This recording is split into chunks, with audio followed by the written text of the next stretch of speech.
An opportunity right now to talk to Penguin forward Mike Stapleton. And Mike, the year has gone pretty well for you because you've had an opportunity to play most of the games for this Penguin squad. And I know they brought you in for a lot of penalty killing and that dramatically has improved. And I'm sure you're very happy with your game so far. Yeah, I'm happy to be here, and it was a surprise to come at the first year and to hang on this long and to get a chance to play in almost every game this year has been, very enjoyable for me, and to try to help a little bit and contribute, a plus, and try to help the team win in what role he wants me playing is fine. Mike, has Scotty or the coaches changed anything with the penalty killing unit this year that would be any different from what you've known from the past in any different ways? I don't know. They seem to. We talk about it probably every game, and some teams are different. Some teams they want us to force in their end, or come around and pick up a winger on the boards, or it's been different, and it seemed to be working this year, and hopefully it keeps working for the rest of the year. Playing with this hockey club, I'm sure, and you've talked about it during the course of this year, but there's just so much talent on this team. It's awfully tough to get in there and get a regular shift all the time.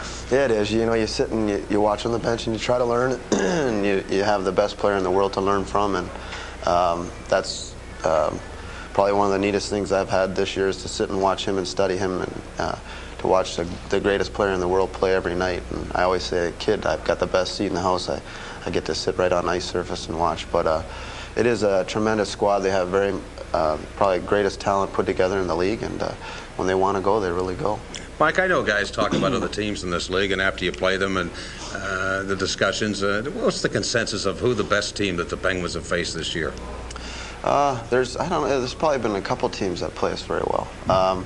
We've banged heads with Boston, we've banged heads with Chicago, and it seems that the Islanders always give us trouble. I don't know how they play it, but they always seem to shut us down in the middle, and they're probably one of our toughest teams.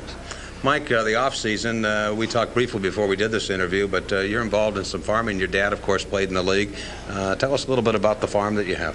We have 400 acres. It's near Strathroy, Ontario, probably easier by London, Ontario, but we have it about 5 miles out of the city. We have 400 acres. We used to have a beef operation, but now that everybody's kind of moved away from the farm, it's a little tough to have the beef in the winter.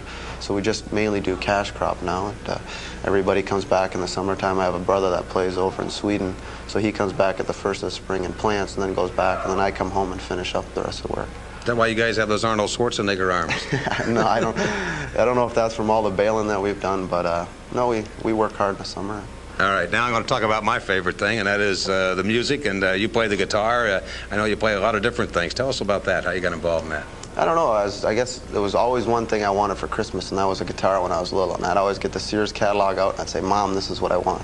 But I never got it, and the first day I made my first dollar, I went out and bought my own guitar, and I think I appreciated it much more. And that was when I was 13, and I've kind of fooled around now, and now I started to collect them, and I've had the opportunity to get up with a few bands and play on stage, so that's a great thrill. And I always kid about my hockey career as a stepping stone to my rock and roll career, but we'll have to sit and wait. Well, I'm looking forward to seeing you play. We're going to get that opportunity hopefully in the near future. There are some other guys quickly that have played instruments in the National Hockey League. I know Doug Crossman played the bass, blues bass, and a few other guys. You had a band actually in Chicago, didn't you? Yeah, they had the original, or they called them the Chicago Six. It was 3 Bears and 3 Blackhawks. It was Troy Murray, Kurt Frazier, and Gary Nyland, and I think it was Walter Payton, Dan Hampton, and Mike Singletary, I think, from the Bears got together and really did an album, and they did a show in front of 7,000 people, and they actually toured around and did a few other shows in different cities, but actually we all got together at a gym before that and played, and it's been fun, and you get to meet a lot of different people, and